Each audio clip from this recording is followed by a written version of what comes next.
Cleaning your espresso machine is vital to keeping it in the best working order and ensuring that each and every coffee tastes great. The drip tray should be removed, emptied, and cleaned periodically with warm water, particularly when the empty me indicator shows. You should expect to see a considerable amount of water and espresso residue that has been collected over time. Empty the drip tray before cleaning with warm, soapy water, ensuring you remove all residue.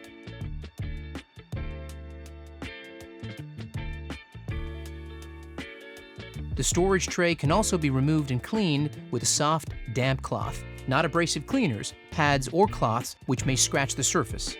Rinse and dry thoroughly before inserting back into the machine.